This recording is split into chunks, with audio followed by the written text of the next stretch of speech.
Hello students, we were discussing the p-block elements and in the previous video we have started group number 16. Group number 16 and we have discussed the electronic configuration, electronegativity, ionization enthalpy, gain enthalpy and atomic size of the group. So today we are going to discuss some more properties. चलिए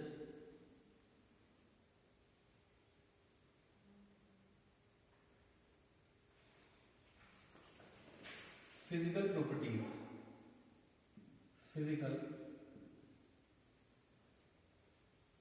properties of group 16। सबसे पहला oxygen, sulphur, selenium, tellurium and polonium. ठीक है, these are non metals, these are metals and it is metalloids, and polonium is metal and radioactive shortly। चलिए, तो atomicity अगर physical property के अंदर सबसे पहला मैं चेक करूं, ये तो फिजिकल स्टेट हो गया। ठीक है, ये हो गया फिजिकल स्टेट। सेकेंडली अगर चेक करें एटॉमिसिटी, ठीक है, तो ऑक्सीजन हमें मिलता है डाइएटॉमिक और ट्राइएटॉमिक में, सल्फर हमें मिलता है ऑक्टाटॉमिक में। ठीक है, सल्फर हमें मिलता है, अच्छा सल्फर भी हो सकता है S2, S6 एंड S8 तीन फॉर्म में हमें मिल सकता है। मैक्सिमम ये ऑक्टा एटॉमिक फॉर्म में हमें मिलेगा, पॉली एटॉमिक फॉर्म में हमें मिलेगा। ठीक है, एलोट्रोपिक फॉर्म हो गया।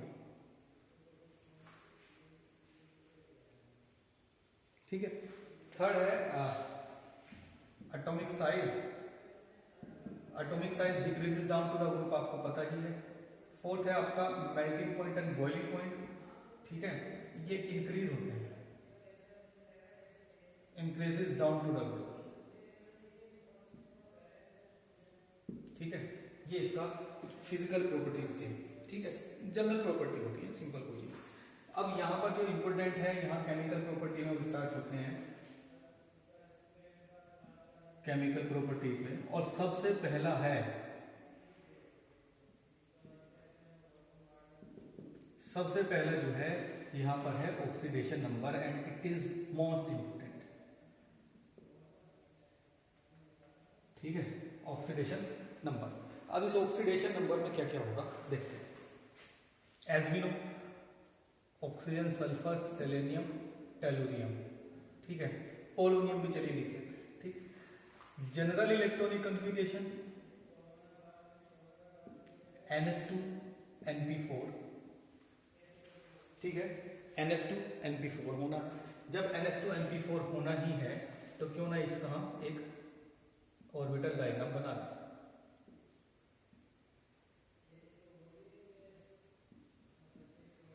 ये रहा। ठीक है, अगर मैं कहूं ये मेरा केवल ऑक्सीजन के लिए है और ऑक्सीजन में S भी है, P है और D तो होता नहीं है क्योंकि सेकंड शेल होती है, 2 शेल तक होती है, 1s2 2s2 2p4। Second shell में P तक एग्जिस्ट करता है, D नहीं करता है। मींस सिचुएशन बिल्कुल यही है कि इससे पहले 1s2 एक और आ जाएगा, लेकिन हम ऑटोमोस्ट का शो कर रहे हैं क्योंकि ऑक्सीडेशन स्टेट निकालना। तो यहां पर ये क्या शो कर सकता है, due to high electronegativity oxygen हमको पता है क्या करेगा, कितने इलेक्ट्रॉन का जगह है ये बस बता दे। 2 इलेक्ट्रॉन का जगह है तो 2 करेगा, लेकिन करेगा कैसे? Due to high electronegativity it will gain electron and the oxidation number will have the sign negative.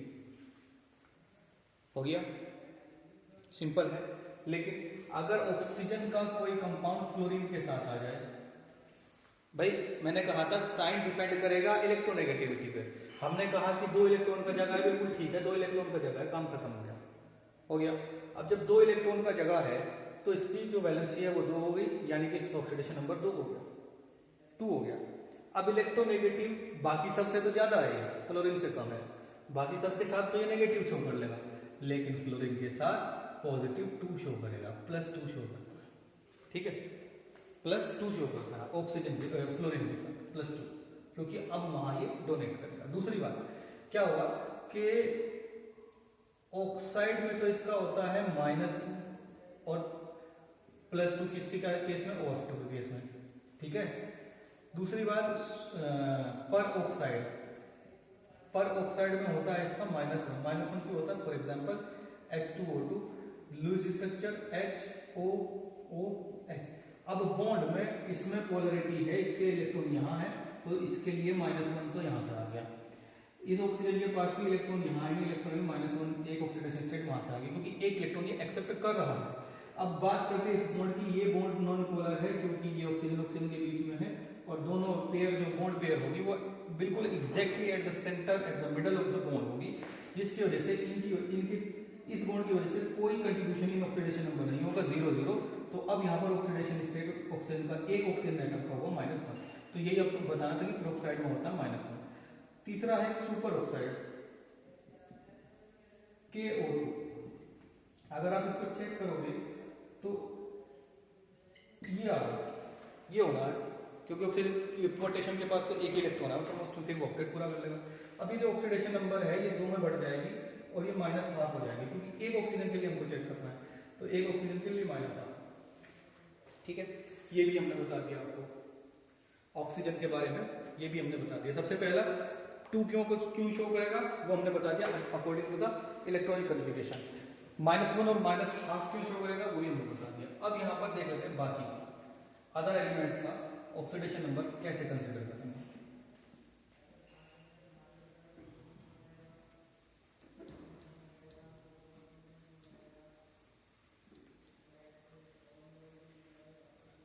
ठीक है, आइए देखते हैं। नेक्स्ट है हमारा सल्फर। सल्फर के लिए अगर मैं लिखूं 1s2 2s2 2p6 3s2 3p4 आएगा। थर्ड सेल के लिए तो 3s2 3p4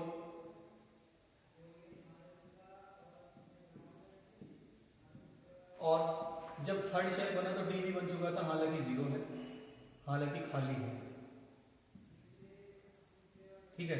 तो ये क्या करेगा यहाँ पर, ये कई तरीके से शो कर सकता है। अगर इसने किया इसका फर्स्ट एक्साइटेड स्टेट अगर ले, इस केस में कितनी शो कर रहा है ये पहले ही बता रहा हूँ, इस केस में 2 शो करेगा और इलेक्ट्रोनेगेटिविटी कम है, जनरली +2 करेगा क्योंकि 2 की जगह है अभी। अगर मैं इसको छोड़ दूं, अगर मैं इसका फर्स्ट एक्साइटेड स्टेट ले लूं, फर्स्ट एक्साइटेड स्टेट में ये इलेक्ट्रॉन तो एज इट इज है, लेकिन P का जो इलेक्ट्रॉन है it will jump into the D, ये हो गया। अब यहाँ कितनी शो करेगा, ये 4 शो करेगा, इलेक्ट्रोनेगेटिविटी कम है तो प्लस करेगा, सिंपल है। दूसरी बात, अगर मैं इसका सेकंड एक्साइटेड स्टेट चेक करूं,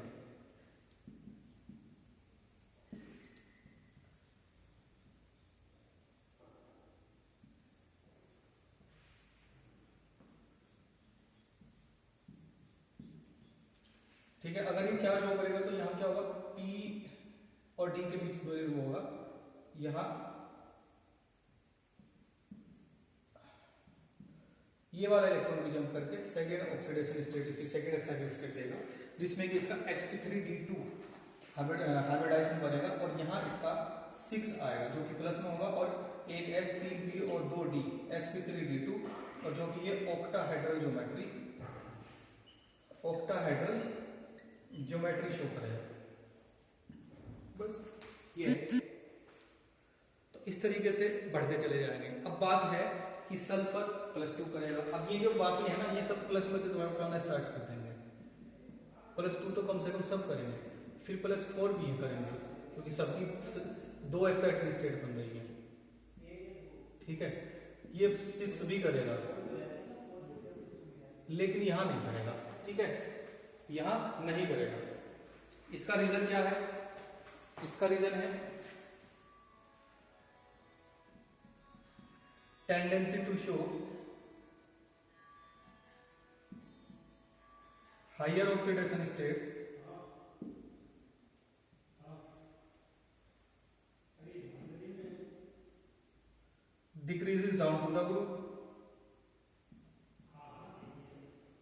एक तो बात ये होगी हमारी, तय है ये बात, ठीक है। दूसरी बात, अगर मैं कहूं इसके दूसरे एस्पेक्ट भी हैं, जैसे कि टू शो -2 ऑक्सीडेशन नंबर, यहां भी लिखो tendency to show -2 oxidation number decreases down to the group. क्यों? क्योंकि भैया इलेक्ट्रोनेगेटिविटी कम हो रही है, तो सबसे ज्यादा इलेक्ट्रोनेगेटिव ये है, तो -2 यही सबसे ज्यादा शो करता है। स्टेबिलिटी लिख सकते हैं, स्टेबिलिटी ऑफ -2 ऑक्सीडेशन स्टेट, ऐसे लिख लो आप, stability of -2 oxidation number decreases down to the group, क्योंकि नीचे नीचे जाकर मेटेलिक करेक्टर आता जा रहा है, गेन ना करके लूज करेगा, +2 करेगा। एक हायर का बता दिया, हायर ऑक्सीडेशन स्टेट क्यों शो करेगा, ठीक है, ये सब हो गया। और जब ये -2 का स्टेबिलिटी कम होगा तो +2 का ज्यादा होगा, +2 स्टेबिलिटी बढ़ेगी ग्रुप में अंदर, ठीक है, +2 की स्टेबिलिटी बढ़ेगी, ये हो गया, ठीक है।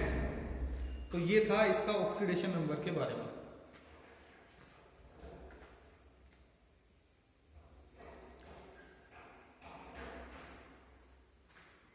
ये था ऑक्सीडेशन नंबर के बारे में। अच्छा, इसका रीजन क्या, tendency to show the higher oxidation state decreases down to the group, इसका रीजन है inert pair effect, inert pair effect. और इसका रीजन क्या है, इसका रीजन इलेक्ट्रोनेगेटिविटी मान लो, इलेक्ट्रोनेगेटिविटी जैसे जैसे घटेगी पॉजिटिव करेक्टर आएगा, पॉजिटिव करेक्टर आएगा तो +2 का स्टेबिलिटी बढ़ेगा, ठीक है। चलिए, तो ये था हमारा ऑक्सीडेशन ग्रुप का।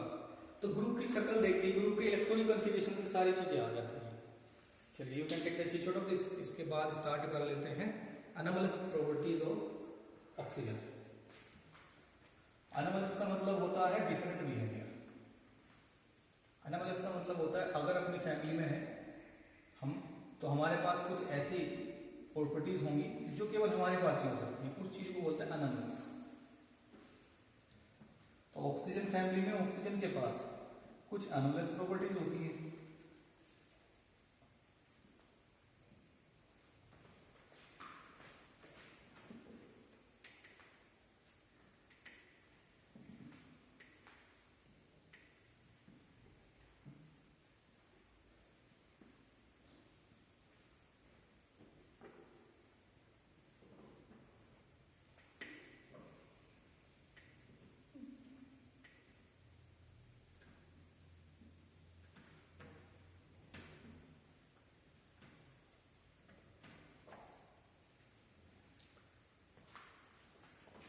चलिए, तो डिस्कस कर लेते हैं अनोमलस बिहेवियर।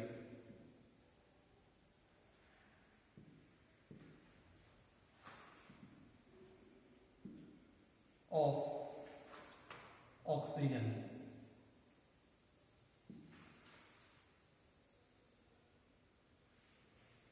ठीक है, अनोमलस बिहेवियर ऑफ ऑक्सीजन कैसे चेक करेंगे, देखिए। ऑक्सीजन के पास कुछ अलग अलग प्रॉपर्टीज हैं। सबसे पहला मैं इसमें लिखता हूं एटॉमिक साइज। एटॉमिक साइज अगर मैं लिखूं स्मॉलेस्ट, अपने ग्रुप की बात चल रही है केवल 16 ग्रुप की। दूसरा इलेक्ट्रॉनिक कॉन्फ़िगरेशन। इलेक्ट्रॉनिक कॉन्फ़िगरेशन में 1s2 2s2 और 2p4 है, तो यानी कि इसकी सेकंड लास्ट सेल में केवल 2 इलेक्ट्रॉन है। क्या लिखोगे, only 2 electron in second last shell. इसकी सेकंड लास्ट शेल कौन सी बनेगी, सबसे पहली शेल, सिंपल सी बात है। थर्ड, इलेक्ट्रोनेगेटिविटी हाईएस्ट है अपने ग्रुप में, ठीक है। फोर्थ, ऑक्सीडेशन नंबर जब ये शो करेगा तो ये -2 इसकी ज्यादा स्टेबल है। क्यों? क्योंकि ज्यादा इलेक्ट्रोनेगेटिव है, ठीक है, क्योंकि ज्यादा इलेक्ट्रोनेगेटिव है। फिफ्थ, आयनाइजेशन एंथैल्पी हाईएस्ट है अपने ग्रुप में, ठीक है। सिक्स्थ, इलेक्ट्रॉन गेन एंथैल्पी का नेगेटिव वैल्यू, ये भी इसका हाईएस्ट है अपने ग्रुप में, ठीक है। हाईएस्ट नहीं है, ये नहीं है हाईएस्ट इसका, क्योंकि ये -141 के बाद 200 जाता है। गेन एंथैल्पी ना 141 के बाद 200 जाता है, ये चेंज है, इसको याद रखेंगे।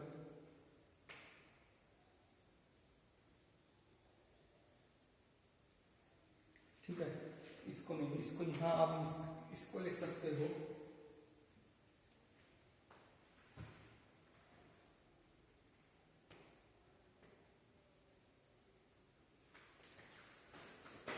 इसमें लिख लो आप एब्सेंस ऑफ डी ऑर्बिटल होगा। ये देख लो डी ऑर्बिटल है ही, थर्ड शेल ही नहीं है, थर्ड में जाके डी बनेगा, सेकंड शेल में इलेक्ट्रॉन पूरे नहीं भरेगा, लेकिन सब शेल जितनी थी वो सब बन चुकी हैं, s और p दोनों बन चुकी हैं। एब्सेंस ऑफ डी ऑर्बिटल है तो इसका जो कोवैलेंसी होगा, इसका जो कोवैलेंसी होगा कितना हो सकता है भाई, तो बॉन्ड ये बनाएगा कुछ 3 हो सकता है, मैक्सिमम कितना हो सकता है कोवैलेंसी, मैक्सिमम 4 H6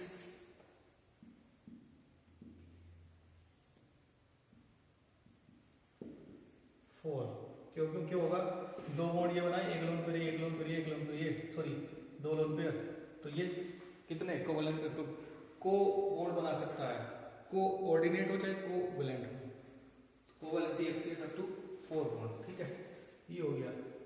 और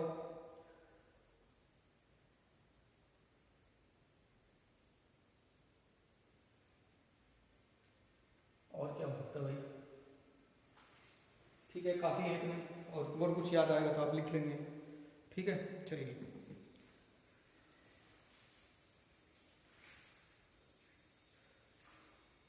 नेक्स्ट है जो हमारा, इसमें हम स्टार्ट कर रहे हैं नेक्स्ट टॉपिक,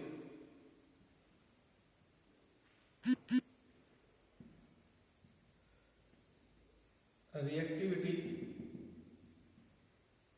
टुवर्ड हाइड्रोजन, जो कि इंपॉर्टेंट है। मैंने कहा था जैसे हर चैप्टर में ऑर्गेनिक के इलेक्ट्रोफिलिक सब्स्टिट्यूशन रिएक्शन आया था, इसी तरीके से यहाँ पर क्या आएगा, यहाँ पर आएगा reactivity toward hydrogen oxygen and halogen. चलिए, तो रिएक्टिव टुवर्ड हाइड्रोजन, अगर मैं कहूँ कि E is the element of group 16 and H represent the hydrogen as usual, then they will form, the group 16 forms H2E type hydrogens। क्या बनाएंगे, H2E type बना लेते हैं। ठीक है, अब इसको लिखो पहले, स्क्रीनशॉट लो, क्योंकि इसके लिए जगह की जरूरत पड़ेगी, मैं इसको एक बार में ही पूरे बोर्ड पे समझाऊंगा। चलिए,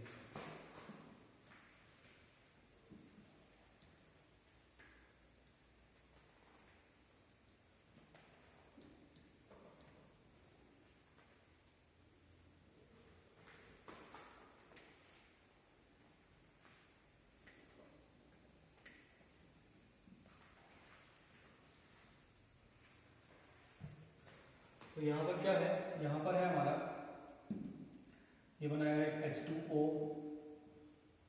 H2S,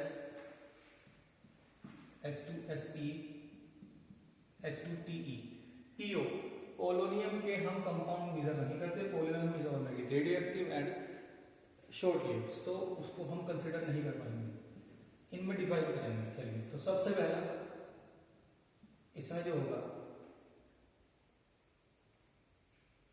थर्मल स्टेबिलिटी, अगर मैं कहूं तो थर्मल स्टेबिलिटी में जो आपका बनेगा वो बनेगा कि बॉन्ड जल्दी किसका टूटेगा, सबसे ज्यादा ये स्टेबल है और ये सब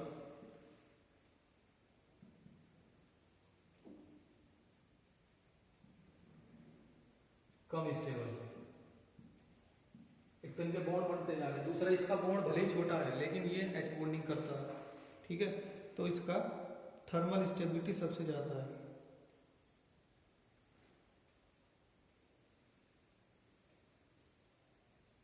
ठीक है, बात करते हैं मेल्टिंग बॉइलिंग पॉइंट की। मेल्टिंग बॉइलिंग पॉइंट में H2O का इन सबसे ज़्यादा होगा, जबकि H2S के बाद ये इंक्रीजिंग ऑर्डर ऐसे आएगा। क्यों? क्योंकि भैया यहाँ तो लगेगी H बॉन्डिंग, यहाँ तो लगेगी H बॉन्डिंग और यहाँ लगेगा आपका मोलर मास। ठीक है, थर्ड बात कर लेते हैं बॉन्ड लेंथ की। बॉन्ड लेंथ में तो ऐसे ही इंक्रीजिंग ऑर्डर मिलेगा, सिंपल। ठीक है, इसके बाद आते हैं बॉन्ड स्ट्रेंथ की। बॉन्ड स्ट्रेंथ, तो बॉन्ड स्ट्रेंथ में H2O का बॉन्ड सबसे ज्यादा स्ट्रेंथ वाला होता है और बाकी सबका घटता जाएगा स्ट्रेंथ। इसके बाद कर लेते हैं bond dissociation enthalpy. Bond dissociation enthalpy, ठीक है, तो ये भी सेम रहेगा। H2O का ज्यादा होगा, H2O का उसका कम, क्योंकि बॉन्ड लेंथ जो है ना कम होती जा रही है, सॉरी बढ़ती जा रही है, बढ़ेगी तो इजीली तोड़ पाओगे। इसके बाद आता है बॉन्ड एंगल। हमने कहा था it is directly proportional to the electronegativity. इसकी शेप हर एक की, ये H2 अगर E करूँ, H2E, E के पास दो तो लोन पेयर बचेंगे, दो बनेंगे बॉन्ड, ये बनेंगे ऐसे, तो बेंड शेप आनी है। अब ये जो बेंड शेप का जो थीटा है ये डाउन टू द ग्रुप, इसमें कैसे बढ़ेगा कि घटेगा? ये घटेगा। पिछले चैप्टर में हमने आपको बताया था पिछले ग्रुप में कि इलेक्ट्रोनेगेटिविटी अगर सेंट्रल एटम की घटती है तो बॉन्ड एंगल बढ़ जाता है, सॉरी घटती है तो बॉन्ड एंगल कम होगा। ठीक है, ये हो गया। आफ्टर दैट अगर आपको बॉन्ड एंथैल्पी बता दिया हमने, फॉर्मेशन एंथैल्पी चेक कर लेते हैं। फॉर्मेशन एंथैल्पी ये देख लो आप, बॉन्ड फॉर्मेशन एंथैल्पी, अगर इसको आप लिखोगे तो क्या होगा? ऑक्सीजन बहुत अच्छे तरीके से बॉन्ड बना सकता है। ठीक है, तो ये तो कम सबसे कम नेगेटिव वैल्यू लिखो आप, नेगेटिव वैल्यू होगी क्योंकि मास रिलीज होनी है, और ऐसे लिख देना H2S, Se और Te। मैं कह रहा हूं कि नेगेटिव वैल्यू जो बॉन्ड डिसोसिएशन फॉर्मेशन एंथैल्पी की है, फॉर्म जब होता है बॉन्ड तो एनर्जी रिलीज होती है, सबसे ज्यादा एनर्जी कहाँ रिलीज होगी? रिलीज होने के लिए नेगेटिव, तो सबसे ज्यादा एनर्जी कहाँ निकलेगी? H2 में, फिर ऐसे ऐसे निकलती चलेगी। ठीक है, जहां स्ट्रॉन्ग बॉन्ड वहां नेगेटिव वैल्यू ज्यादा। ठीक है, तो बस यही था, बाकी हम कर ही चुके हैं। कल इसका डिस्कस करेंगे reactivity toward oxygen and halogen. ठीक है, और उसके बाद इसके कंपाउंड स्टार्ट हो जाएंगे। चलिए, तो आज के लिए तो अभी इतना ही है। ठीक है, बाकी करते हैं कल। That's all for today and thanks for watching the video.